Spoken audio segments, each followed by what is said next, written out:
We are Bria and Chrissy from YouTube, and this is why we are suing Google and YouTube. Our LGBTQ plus content is being demonetized, restricted, and not sent out to viewers. Today we are going to have a look at the YouTube Advertiser-friendly content guidelines as part of our consideration of algorithmic fairness.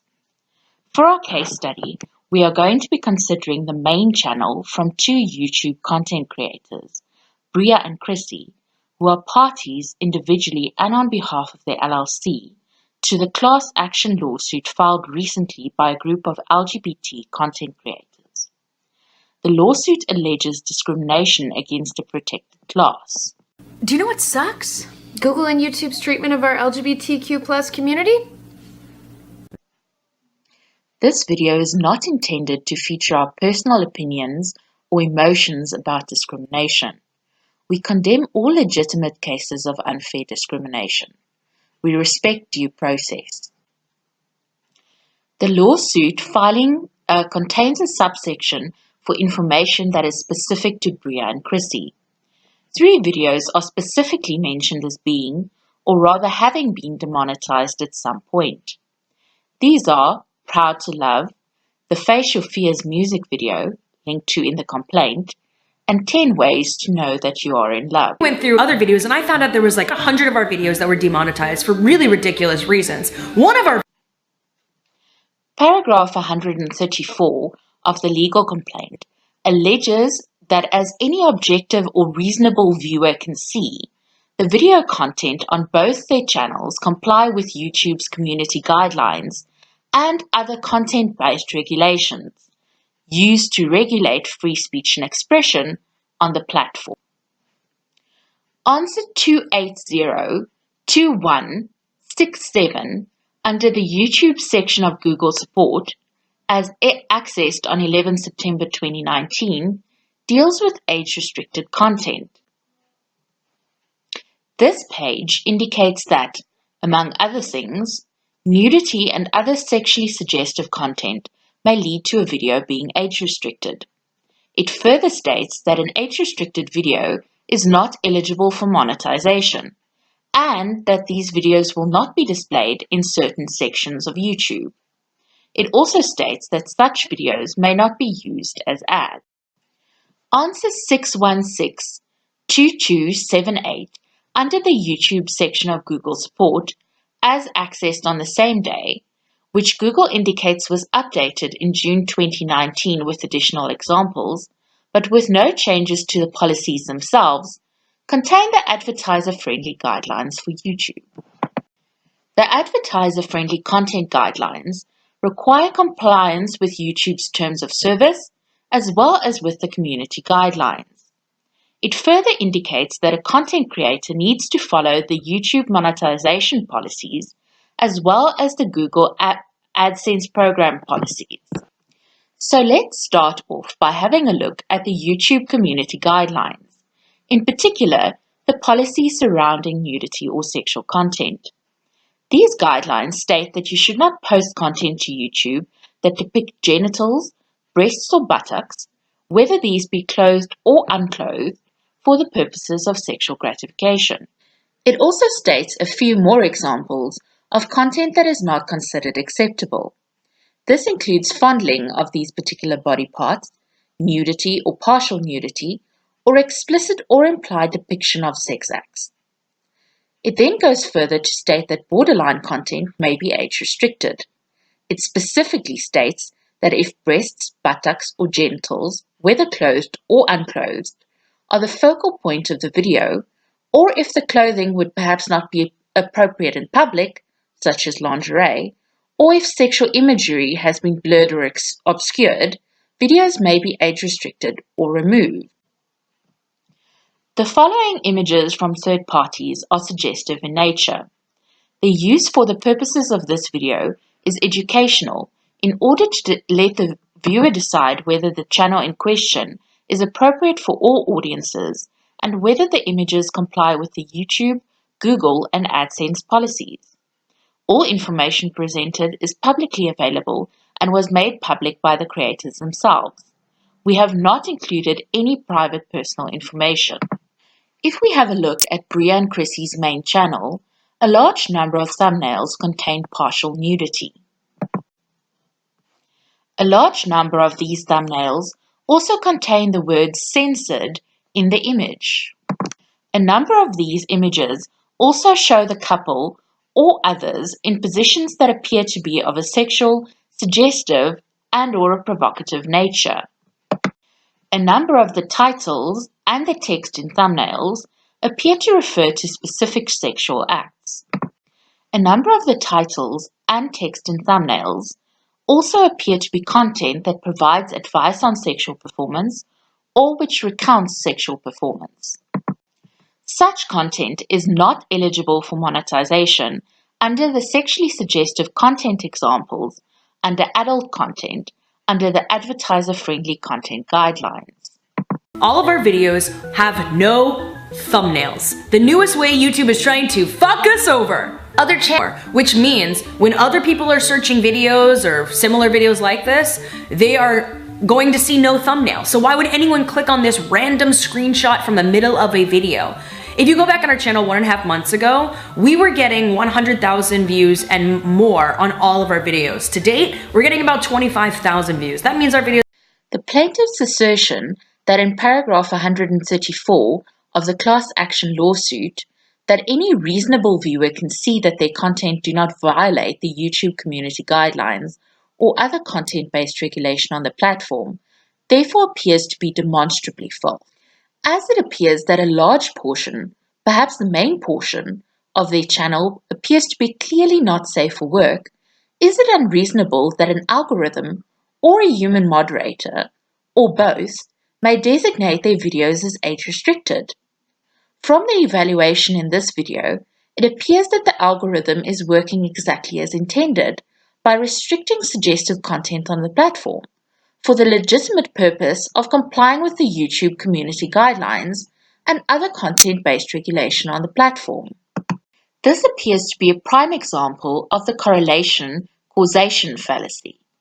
Yes, these creators are members of the LGBT community. However, to claim algorithmic unfairness and discrimination based on a protected class by YouTube based on this fact pattern appears to be disingenuous, as in addition to their sexual identity, these creators' objective, observable behavior seems to be responsible for the restrictions, up to and including demonetization, that have been placed on them. Whether or not the lawsuit appears to be intended as a publicity stunt to drive traffic to a declining YouTube channel is not something we intend to address in this particular video. This video is also not intended to address whether the original plaintiffs to the class action are in fact doing damage to the entire LGBT community by making theirs the test case that will contribute to legal precedent and future platform policy. Right. One thing we want to address is that we are very aware that this is happening to a lot of other communities on the platform. Conservative. Paragraph 143 of the complaint alleges three things. It alleges that YouTube indiscriminately and unlawfully applied restricted mode to their content solely because they used tags like LGBTQ+, lesbian, gay, bisexual, transgender, or queer, and or solely because Bria and Chrissy identify as a married lesbian couple. It alleges that the actual content does not actually violate any of YouTube's community guidelines, restricted mode criteria, or other content-based guidelines. They allege that this stigmatizes Bria and Chrissy's videos, including those that address suicide prevention, addiction treatment, bullying, or healthy lifestyles.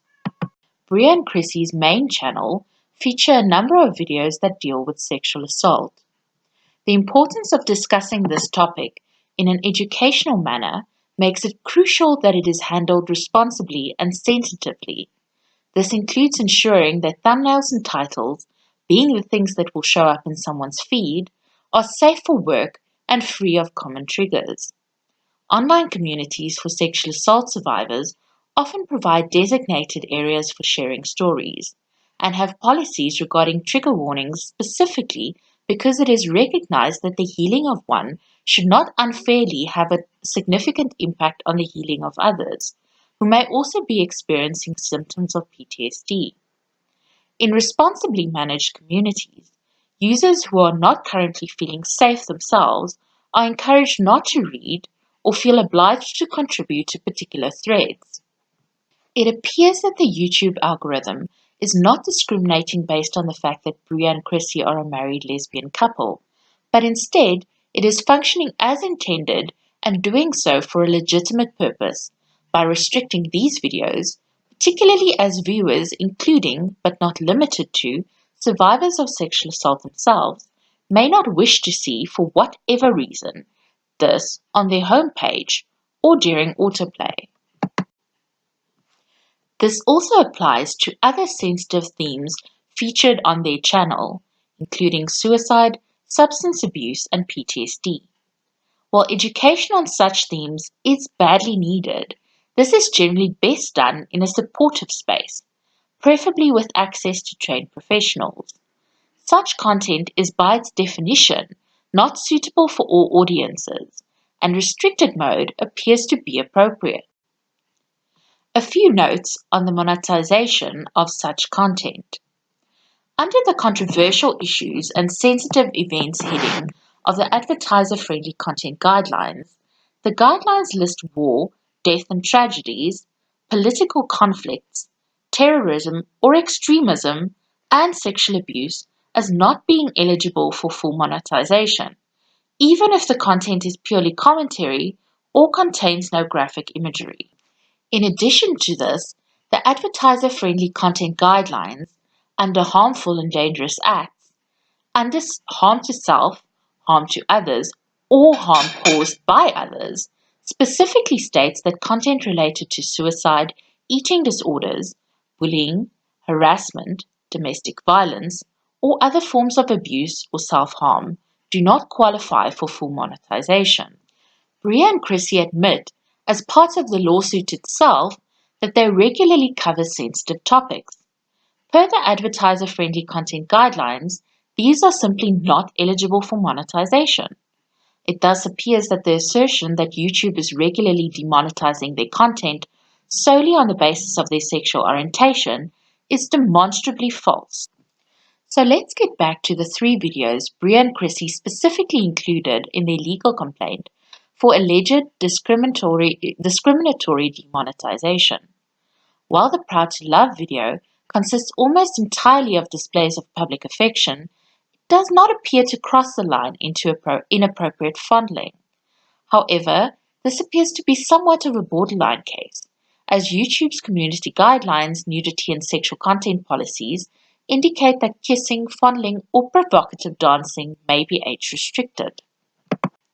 We must consider that algorithms learn in a specific way and have inherent constraints.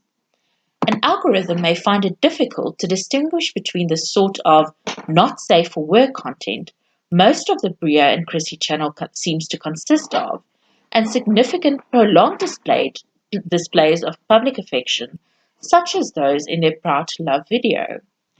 Furthermore, the YouTube monetization policies specifically feature a reminder that the channel as a whole is considered, and that channels dedicated to content that fail to comply may be removed from the partner program.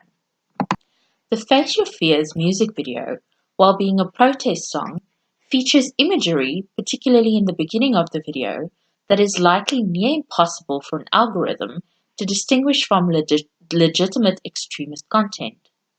Other titles from the Bria and Chrissy channel video library also have titles that are ostensibly anti-LGBT. Considering the objective, observable content of the channel, as opposed to the subjective, unobservable intent, would make it virtually impossible for an algorithm to distinguish between the sort of hateful content that the legal complaint alleges YouTube does not do enough to combat, and their protest of such conduct. In terms of the 10 ways to know you are in love video, the thumbnail features the couple in their underwear. The YouTube monetization policies specifically state that these apply to anything posted on YouTube, including but not limited to video thumbnails, titles, external links, and tags. The video, 10 Ways to Know You're in Love, itself features the couple in their underwear for a prolonged period of time. Furthermore, the 10 Ways to Know You Are in Love video is not just sponsored by a sperm bank, it appears characteristic of an infomercial. The creator influence subsection of the monetization policies point out that YouTube's ability to monetize content is dependent on the trust of the advertisers. Advertisers may be unwilling to run ads on what appears to be a de facto infomercial for another company's product, particularly a product of an inherently adult nature. Bria and Chrissy's complaint also refers to YouTube failing to notify subscribers of new videos and of unsubscribing existing subscribers. To keep this video to a manageable length, we will not address those allegations here. We will leave it to the audience to decide whether Bria and Chrissy's content is advertiser-friendly for the YouTube platform.